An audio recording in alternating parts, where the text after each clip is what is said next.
I have the great privilege and honor of interviewing my buddy, Glen Erik Hamilton. And before we get started, I'd like to read a bio. As many of you know, Glen Erik Hamilton writes crime thrillers.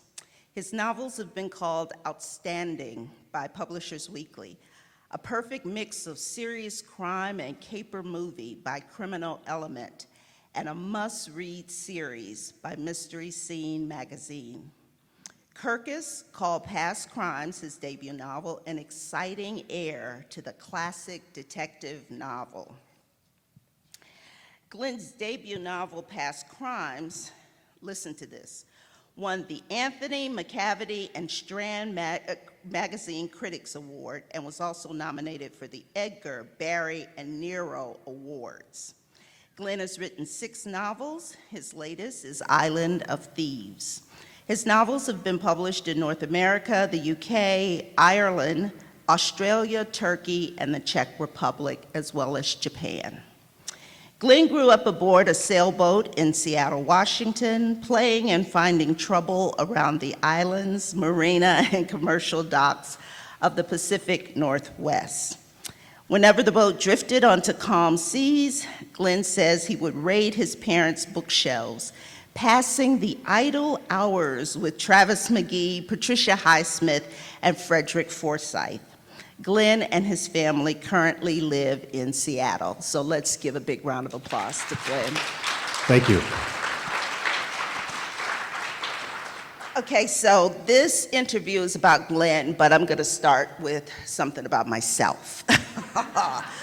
Listen, I met Glen when I was, what was I? I was a frustrated lawyer who had been trying to write a book for over a decade.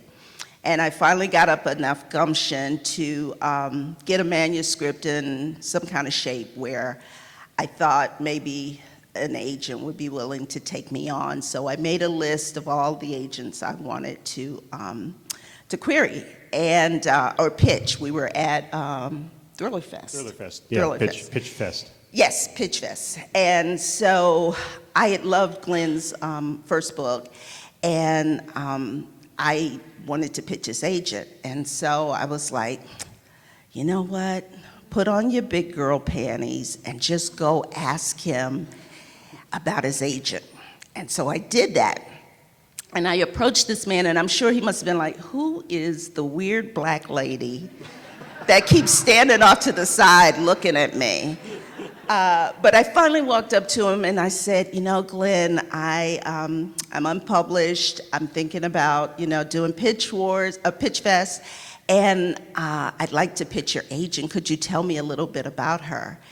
And he did not hesitate for a second. He said, absolutely. What time do you want to do it? That's the kind of generosity that this guy has. And so I've been a loyal fan and friend ever since. So thank you very much. So, all right, let's get into it. Oh, let's point out, Wanda's debut novel, All Her Little Secrets, and Anywhere You Run, her follow-up, have been widely acclaimed, winning awards and positive reviews all over the place. So I'd like to say I have a little part in that success, but 15 minutes of meeting at Thriller Fest is really a grain of sand in that particular beach. So congratulations, Wanda. Thank you. I love this guy. He's so freaking nice. Okay, so let's jump into it. I learned that we have something in common. Stop trying to read my questions. I see you looking over here. We have something in common. I watched an interview you did, and you said that you started writing your first book in longhand. Yes. I write my books in longhand. Talk to me about your process. Why do you do that? Yeah, How did you start? I mean, I don't. As a practice, I don't write in longhand, but when we first moved to California, and I had the chance to take a few months off of work before having to look for a new job. And so don't do idle time very well. I can't sit and watch TV all day. So I would go to the Buena Vista Library in Burbank and sit and not wanting to wrestle with a laptop, just sit and write longhand, just to see if I knew just enough about writing to know that it wasn't easy. And so I needed to figure out whether I really liked the hard work of it, whether the nuts and bolts of writing was something for me. And it was true on both counts. It was very difficult. What I wrote sucked. But I did enjoy the work of it. And longhand gave me a chance to think about it as I was writing it. As I gained a little more experience, I was able to, most of the time, turn the internal editor off to write fast enough to where the keyboard became necessary. Mm-hmm. But I will still, from time to time, sit down and write something in longhand, or if I'm having trouble with a chapter, it's like shifting into a down gear in order to go up a steep hill, right? Yeah. Like I'm having trouble with this chapter. Let me try writing it in a different place, in a different way, something else along the way. Do you still write in longhand? I still write my first drafts in longhand. Okay. I am a dinosaur, folks. So there is, like you say, there's something about that process of thinking in your brain and letting it slide through, your dominant hand to write it out. So yeah, I do. But once I get a substantial amount, then I put it into the computer. But yeah, editors do prefer that. So. Exactly. So listen, let's talk a little bit about Van Shaw. I always wanted to know, did you know from the start that it was going to be a series? Did you always know? It started as a standalone. I was probably only a couple of months into the writing of it when I realized, what I want to do with these characters is going to take more than one book. And I also realized that I wasn't writing, that revelation was kind of at the same time of realizing, I'm not writing an anti-hero. I thought I was writing an anti-hero, and then I realized not only were anti-heroes kind of played out to a certain extent, but that wasn't the guy I wanted to spend 300 pages with, and I wasn't sure the reader would either. Yeah. So his attitude towards his criminal background changed radically at that point. It's interesting. So how much of yourself is in Van Shaw? I mean, there's a level of wish fulfillment, I think, that goes into every protagonist, right? Your heroes are smarter, younger, faster, tougher, quicker with a punchline, always have the right quip. They don't wake up in the middle of the night going, I should have said that, darn it. And of course they have skills we don't have and all of that stuff. That said, if you write 5 books in first person, and the first 5 are all in first person, a lot of that character's attitudes are likely to bleed over into yours, and a lot of your attitudes are likely to bleed over into the characters.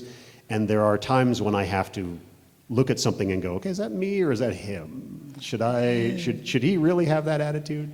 Because he's a younger guy and he's going to have a different perspective on things. So, but yes, there's a lot of crossover. A lot of Van's internal monologues are the way that I think as well. Interesting. So now that it is a standalone, like how will his age progression kind of stayed the same?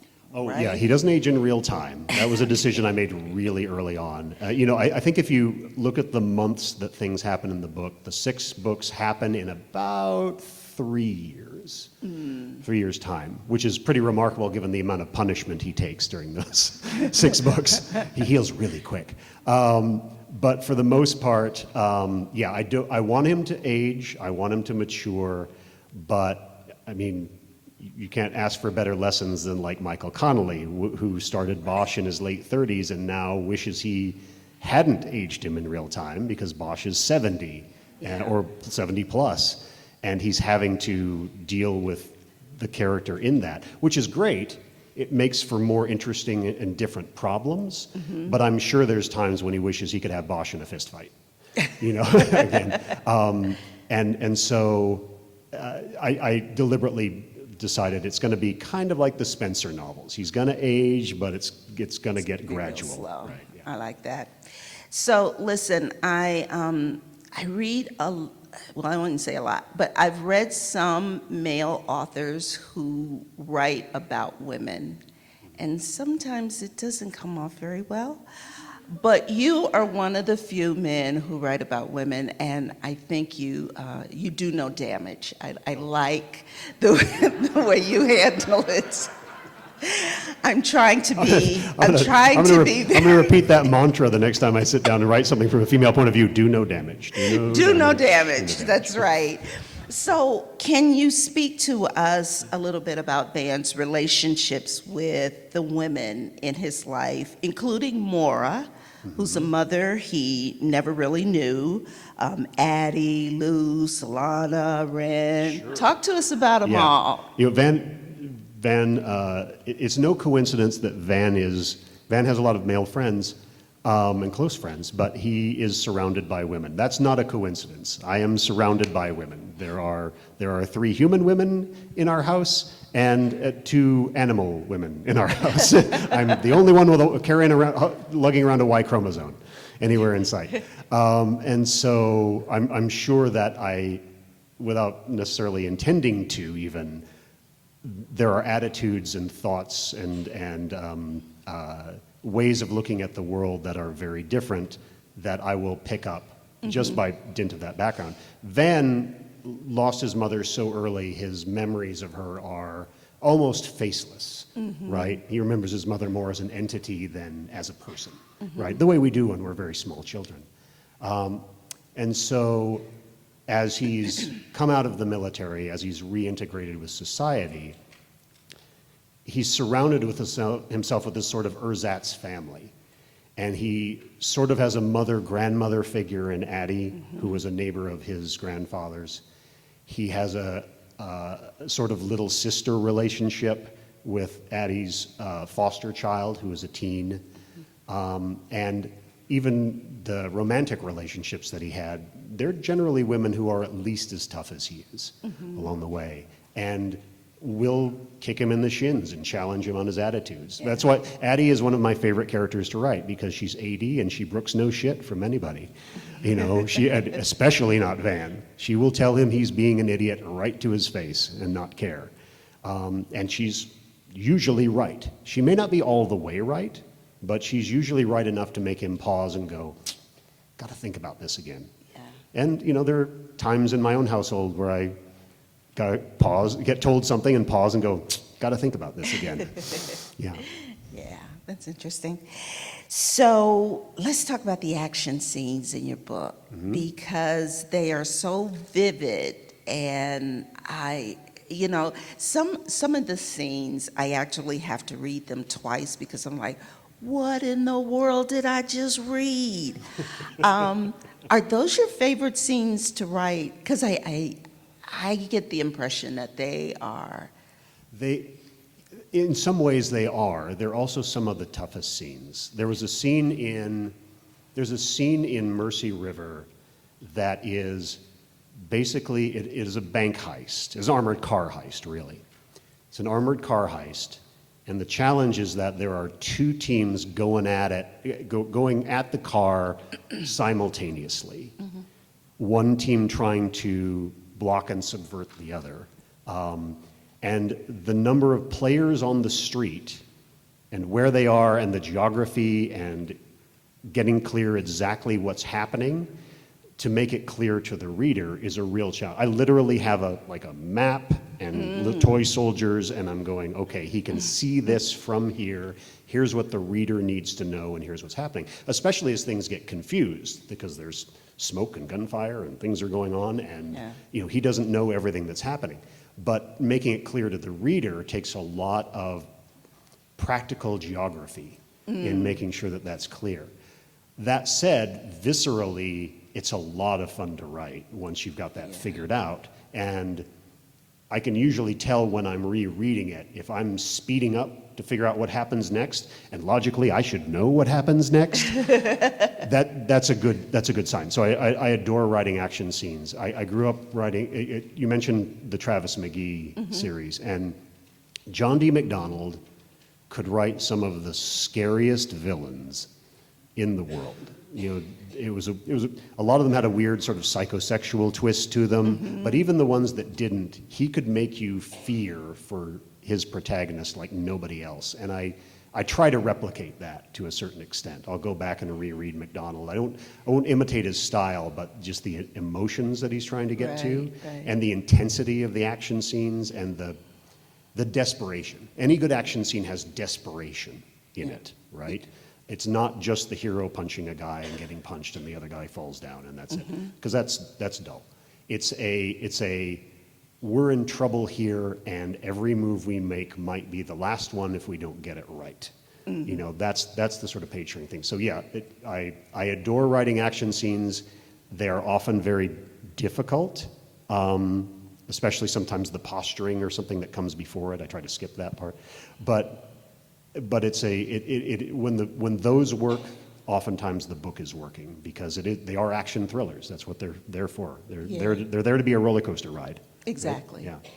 Do you, because I sometimes get dragged for this, do you get blowback about how you kill people in your books? Because you have some rather unusual ways that you kill people in your books. And I'll let you folks discover it for yourself if you haven't read his books, but bears. Yeah, I mean... Technically, I think the people were already dead when the bear came around. Okay, so true, that's true. In all fairness, the that is true. The bear continued to take advantage of that situation, but It's a scene you got to read for yourself. That was one of the scenes, too, that I read. I was like, what did I just read? Yeah. I went back. But do you often get commentary about the killings in your books, how you kill people, why you kill them? Some people are really sometimes sensitive to that. I mean, the who you kill is usually the one that gets people up in arms. I'll offer an example, close to home, in fact. And I'm going to avoid spoilers on this one, but we get to know a character reasonably well in the course of the books. And there is a point in the books where that character turns up very unexpectedly dead. So I've turned in the manuscript, and I've given a copy to my wife, and in that weird psychic way that married couples have, I'm doing something, washing dishes or something at one end of the house, and I wonder what part of the book Amy's up to. And I hear from the other side of the house, Glenn Hamilton! Oh, that part. And those are the reactions you get, right? But those are the reactions you want. Exactly. Right? You want people to care when a character dies. You don't want them to just be pieces on a playing board. Right? You want some emotional impact when somebody dies. Even a villain, right? You know, some of the scenes unexpectedly, when it comes time for a villain to die, it's not always an easy death, and Van is sometimes there to see it. And that's not, you know, even with his combat experience and everything else, that's not easy for either of them. You know, there's an emotional gut punch that comes with that. Yeah, that's tough. That's tough.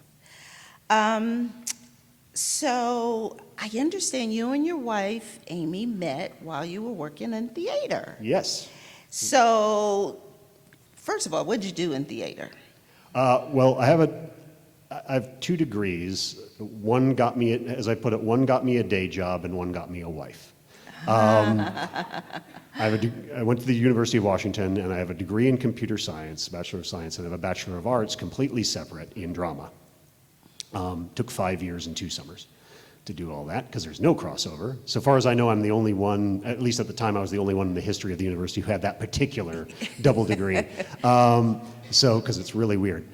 So I got out of school, and I didn't want to be a professional actor. I really had no desire to do that, but I loved doing plays. I loved the energy of being around theater people and the energy of doing a play, which is very much like producing a book to a certain extent. So I got into community and regional shows, and come the late 90s, was working, I had done a show at a theater specifically because later in the season, they were going to do a play I really wanted to be part of, and I really wanted to be a particular part in that play, and I knew from experience that if the theater knew I was reliable and competent, I had a much better chance of being cast. So I did a play early in the season, small role there, great theater, really well run. It's the Driftwood Players in Edmonds, Washington. And then later on in the season, their season closer, which is typically a big moneymaker, happened to be Agatha Christie's 10 Little Indians. And that was the one I wanted to do, because I had read that book, and then there were none, many, many, many years before, still had the copy of it. And I wanted to play Lombard, the Soldier of Fortune character, so bad. Managed to get the part, and Lombard's romantic interest in the play is different than the story, the book. It is people survive at the end of the play. We'll just put it that way. Otherwise, it'd just be like Shakespeare with nobody to give the final monologue. It'd just be corpses all over. It's like, and then the curtain, and then you're done. So in the play, two of the characters survive: Lombard and Vera Claythorne, the young woman who is the final surviving, other than the murderer, the final surviving person in the book, 10 Little Indians. So Lombard and Vera do survive in the play. Sorry to give a spoiler for a 1939 play, but there you go. So survive in the play, and you know the kiss when the curtains get drawn just kept getting longer. Longer and longer. And eventually they're like, okay guys, wrap it up. So yes, so Amy and I met doing 10 Little Indians. We are still great friends with many of the cast members in that. It's one of the best theater experiences I've ever had. The cast just gelled. The set was gorgeous. The costumes were gorgeous. The lovely Art Deco look was fantastic. And yeah, we've done a number of plays together after that. When the writing career started, when we moved to LA, everybody in LA is an actor. So I just immediately sort of lost interest in theater, and my creative energy sort of channeled into writing instead. So yeah. So how does your background in theater inform your books? Do you take something from that experience and it's useful in writing your books? Yeah, a lot actually. If you want to learn dialogue, particularly different rhythms of dialogue, read plays, because plays are all dialogue. Yeah. It's nothing but dialogue. You know, most plays, unless it's germane to the plot, most plays don't get into setting, costumes, everything else. That's up for the theater production to decide. It's all just words that the characters say. And you will, especially I recommend if you have plays and you read plays, read them out loud, because you will get a rhythm to the speech that you probably won't get just reading it on the page itself. So for those of you who write, especially aspiring writers, pick up some plays that are heavy in the dialogue, the classics, Edward Albee, O'Neill, Lanford Wilson, any plays that are big on dialogue, and read them out loud to get an intonation for how the characters speak, but also how the characters differ in their speech. That's the big one, right? Because the smart playwright will make the characters have different rhythms to their cadences. And to this day, almost every book I've written has been read out loud by me at least 3 times before it gets submitted. Because number one, you catch a lot of mistakes. It's a great way to catch typos. But 2, if 2 characters are speaking in the same rhythm, you will pick that up almost right away. Mm-hmm. It's like, oh, okay, this character cuts off the first word of every sentence. This character speaks in staccato. This character is a run-on. This one's boring the hell out of the other one, and therefore probably the reader too. So reading out loud is one of the greatest tools I think that we have. Yeah, I agree. So let's switch it up a little bit, because you and I have talked about our fascination with pop culture. Oh, yes. And I know you've talked about TV shows you've liked and so forth. So what are you currently watching or listening to, and what can we take away from that? Yeah, it's funny, pop culture, when I was a voracious reader, and then I started getting a writing career, and suddenly I had no more time to read. You know, it became it's like you have the day job and you have the writing career, and then you got to make that time for reading.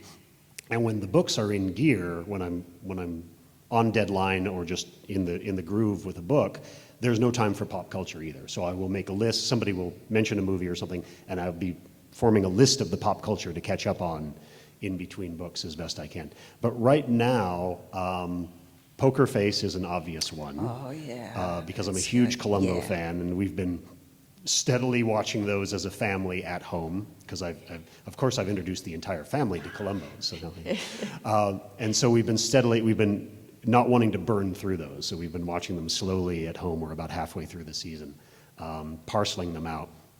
Our daughter watched the playthroughs of people playing the video game The Last of Us. So we've just started watching The Last of Us, which is terrifying, and I won't watch it right before bed. Zombies, mushroom zombies, even worse. Beyond that, mostly what I've been doing is trying to make room for a lot of reading, both for the panel I'm hosting later today. Along So the way. come out, folks. Yeah, come out for that. Yes, I know it's right before the banquet, but trust me, it's a great panel. Come on out for it. So I've been doing a lot of reading for that, but also just trying to read a lot of differing new authors that I haven't read before as well. Yeah, So yeah. Have you watched White Lotus? I have not watched White Lotus. That is Have on you my guys list. watched White Lotus? How many? Raise the hands. How many have watched White Lotus? Crazy All right. stuff. All right. Yeah. I'm looking forward to that. Yeah, you got to tap into that. All right, so let's have a little bit of fun. Okay. What is your writing space like? Oh, I have a new writing space. Ooh, I'm tell very happy us. about that. So we just moved into a new house, a new rental place. We want to stay in the city of Seattle while our daughter's in high school. And so we just started renting a house, and it has specifically an office for me to do the day job, things like this. And I've planted myself right next to the window. It's basement, but it gets a lot of light. Nice. And so I've planted myself right next to the window and set it up. And as much as I can, I'm just filling the walls with bookshelves and books, because that's where I feel comfortable. Oh, I like nice. libraries. And so this new space I'm very happy about, because the apartment we had for a while was a lovely place, but my desk workspace was right in the middle of everything, and it made writing extremely difficult. And I honestly, I miss pre-pandemic days of going to work and having an office, because I would stay at the office and write off hours and come back on the weekends and use the whiteboards and spread all the pages out on the big conference tables and all that sort of stuff. And I miss that desperately. So having a writing space of my own and a workspace of my own has been very energizing. I've liked that That's a lot. pretty cool. Yeah. Do you write with music or silence? Music. What kind? Instrumental, no words, because struggling enough with my own words, I don't need anybody else's butting in. It's always instrumental. It's often mid-century jazz, classical guitar, classical piano, classical violin, whatever suits me on the day. Like I'll just put on like Spotify Oscar Peterson, and I'll just be listening to jazz piano there for the day, and it's lovely. There's something about the Miles Davis era, when jazz got more experimental and dissonant, where they're melodies, but they're not necessarily melodies I know so well that they intrude. Like there's a sweet spot there. I feel the same way about classical. It's like if it's Beethoven's Ninth, it's too familiar. Much, It's too much. Yeah, William Tell Overture. It's like cannons, Jesus. So, but if it's just Andrei Segovia doing classical guitar, it's very fluid, and somehow that fluidity bleeds into the writing. Nice. Early bird or night owl? Yes, whatever I can get. Whatever I can get, seriously. It's just, I mean, my best days writing are usually when I have all day. It's like on a weekend. I like to start early and finish by unless I'm pushing a deadline, and finish by like 6 or 7. But I will happily write for 10 hours or so. But I really like to write in sprints. I like to do like 45, 50 minutes of concentrated work, and then 10 to 15 minutes of just walking around, doing push-ups, whatever, just move a little bit, whatever I need to do to not be staring at the screen. Look out the Right. window, right? Get a cup of coffee, make a lunch, and then get back to it on a very strict timer schedule, egg timer kind of schedule. That for me works really well because I can produce a lot of words, but I'm not solely focused on the word count. I'm more Yeah. like, for this 45 minutes, I'm just producing as much as I can. And that can be either the initial writing, the first draft, or it can be rewriting. That's fine too. Yeah. But rewriting, I tend to go by chapters. It's like, I'm gonna take chapter 14 and I'm gonna do all of it in the next 3 sprints. I'm gonna do as much rewriting as I can in the next 3 sprints on chapter 14, right? And it's very methodical, but I'm an orderly guy. That works for me. So do you outline? I do. My daughter came up with a great term the other day. I haven't heard it before. The term is planter. It's a plotter and a pantser, but it's also very germane, pun intended, because it's planting seeds. Cool. Planter. I like it a lot. What I do is what I call milestones or outposts. Is I will usually have ideas for emotional beats in the story, or action scenes in the story, or particular settings in the story, and I will know that's where I'm headed next. Yeah. In the 20 to 30 pages between here and there, I can wander a little bit, Yeah. right? And so I liken it to taking a driving tour of the U.S., and I want to see the Grand Canyon, and I want to see the St. Louis Arch, and I want to see, go to New Orleans and get some gumbo. But in between those, roadside attraction. Let's go over here. Let's see what this is, right? And sometimes the characters will get into side dialogue, or there'll be more time with a supporting character that's exciting, that leads me into something that I had not expected to find. And so it gives me just enough freedom that I don't feel like I'm just note-taking off the outline. That said, I have tried to pants completely. Did that on my second book.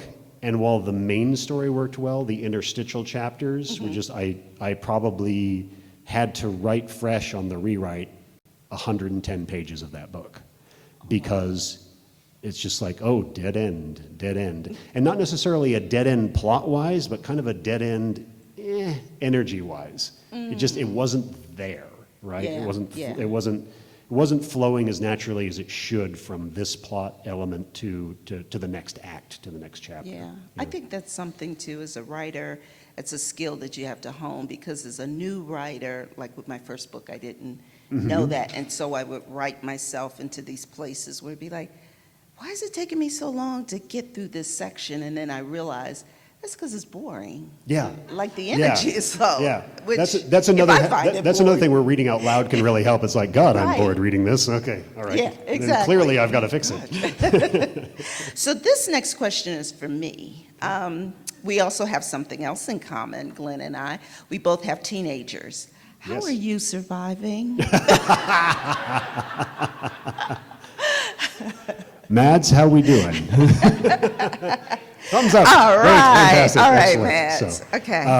we're really blessed. Our daughter is extraordinary. I love her more than I thought possible. And whenever something new happens that's a challenge, we are all, the whole family, very good at learning from it, I think, Nice. along the way. And we have a lot of help, but as you know, she was growing up rapidly, and, from the time of escaping from the crib a good 2 months before we thought she would be able to do that, into the challenges of dealing with the pandemic as a student, right? And yeah, having that to was suddenly tough. she doesn't see her friends every day. Suddenly, that was suddenly everything's online. It's just a grind. And it's tough to get your butt in the seat to go to school, and I knew it was tough to get my butt in the seat to go to work every day. Yeah. And to write. As we tackle those together, we learn things. But as my mother often says, the problems you get with the smart ones are a whole lot better than the problems you get with the dumb ones. So I don't know which side I fell on growing up, but clearly she learned that lesson and she's passed it on to me. So yeah, we're doing great, and I can't wait to see the woman she becomes when she Oh, gets older. fantastic. So, how about you? How are you doing? I have a 13-year-old who is now starting to take an interest in girls, but he also doesn't wear deodorant on a regular basis. It's kind of tough. Girls generally don't like boys who stink. So pray for me, you guys. So, one last question before we'll open it up to everyone else. I hear, fun fact for those of you who may not know, that you sing. Glen Erik Hamilton sings, No. right? Yeah, and I heard you once played Snoopy in You're a Good Man, Charlie Brown. Oh yeah, that's Rex Harrison singing though. That's talking to the music. So, there's a little singing that comes with that. But I am not. Although I've done musicals, I do not have a trained voice. Oh, and but you cannot sound just like you have a sing. great voice for No, singing. I have a good speaking voice, and some of that, there's a little Canadian, half Canadian accent that comes in there on my mother's side of the family, and there's the theater voice and stuff, and just genetics. So I have a good speaking voice. It does not. I'm really. You're not going to suffer through this. I do not. We I do can't not get you to sing automatically a have few good bars?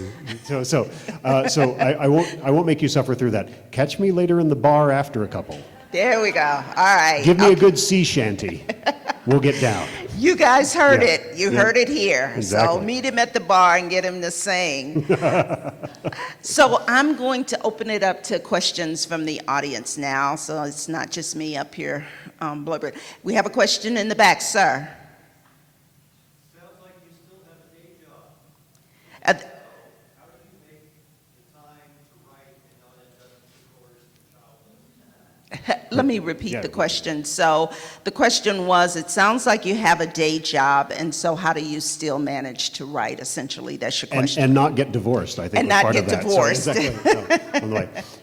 Part of there's a how I make the time is any darn way I can, and that's what I mean about writing mornings, evenings, whenever. Right? Maybe I have the energy, maybe I don't, but by God, I got to sit down and get some pages out.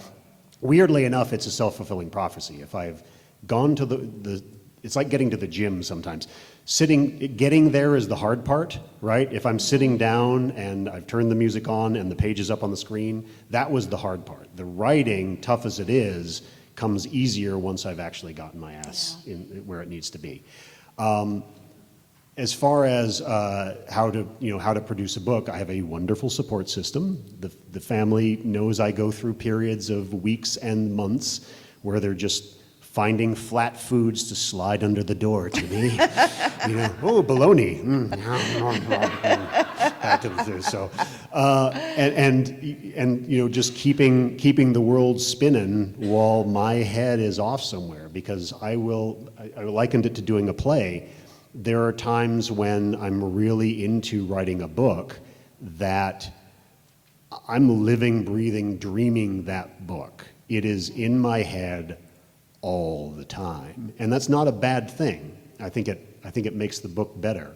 It's not a sustainable thing. I couldn't do it constantly, but for a couple of months out of each year, when it's that intense, that works really well. But there is the problem of remembering to feed yourself and and take a shower and use deodorant and all that stuff that we have to do, and the family is tremendously supportive in that. Yeah, I tend to agree. You have to have a support mechanism if you're doing this. It's tough work. Yeah, even if it's friends, just to check in on you once a day. Exactly. Friends, a community. Are you hydrating? Yeah. Yeah. Any other questions? Sir. How many Yeah. drinks will it take to get to the start? The question was, how many drinks will it be to get Glenn to sing? We could all take in like a GoFundMe and this gentleman has his wallet open. You want me to sing, not die. No, I am a lightweight. Trust me. For all the talk of whiskey and such in the books along the way, I like a drink, singular. along the way. Maybe 2 if the evening's long, but for the most part, I don't hit it hard along the way. But yeah, it's really about the sea shanty. You know, if you bring one that really rocks, we'll get into that. There you go. There you go. There's a Maggie? question in the back. Okay, we'll get to Maggie too. Yes. Yeah. What have you learned about yourself from when you first started writing? The question was, what have you learned about yourself from when you first started writing? I really like Oxford commas. That's a big one. I'm a big fan of that. No, it's funny. We were talking about this a little bit in a panel on Thursday about how much torment can one character / author take, where you don't necessarily know what you're writing about until you've finished that first draft or so of a book. I think it was Joyce Carol Oates who said, I write to find out what I think about something.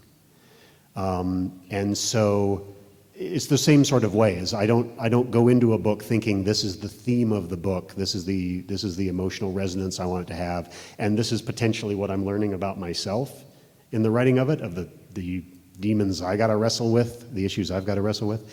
But usually you'll get to a book and I'll reread it and I'll go, oh, okay, the theme of this one is loyalty, or it's loneliness, or it's forgiveness. The theme of past crimes, the first book, is forgiveness.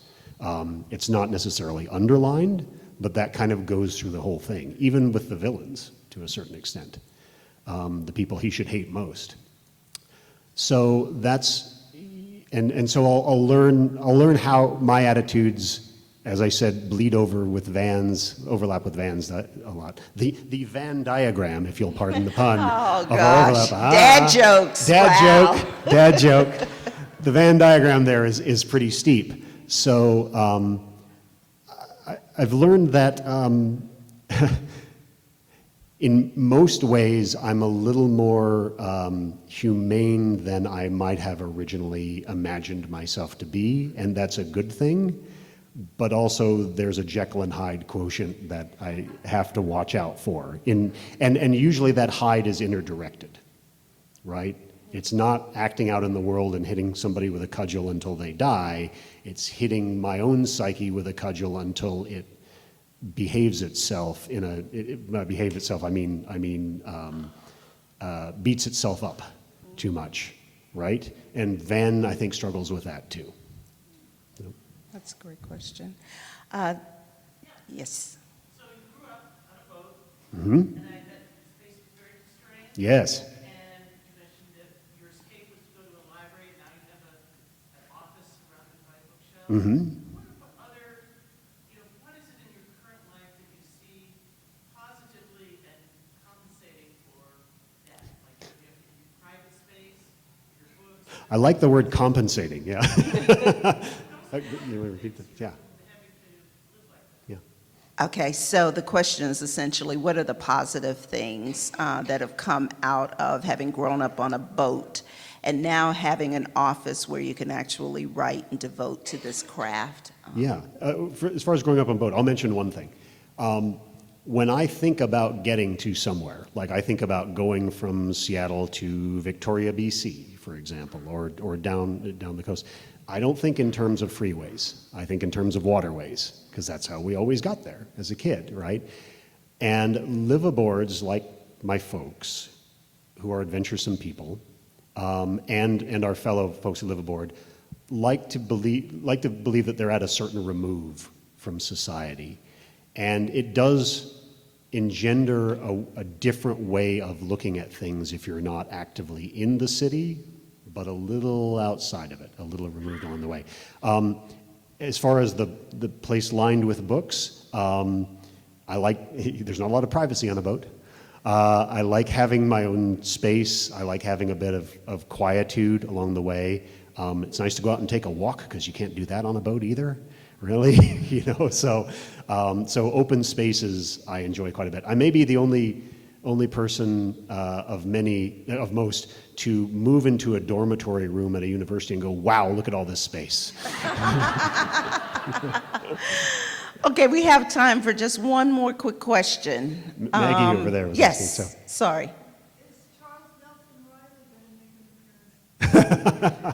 Did everybody hear The that? the question was, is Charles Nelson Riley going to make an appearance? Well, the joke is, for those of you who are longtime attendees of Left Coast, there was a panel that ran for a few years, the Match Game panel, along the way. And so, what's Match Game without Charles Nelson Riley? So, I wouldn't imitate Charles Nelson Riley because that's problematic. I think I don't want to feel like I'm mocking him along the way. But I would have a neckerchief, and I would have the big glasses, and at least one card would say "Whoopee," making whoopee on it along the way. So I don't know if we'll have Riley. That's probably after the third drink in the sea shanties. So we'll see on that one. With that, thank you so very much, my friend. Thank you, Wanda. This has been great.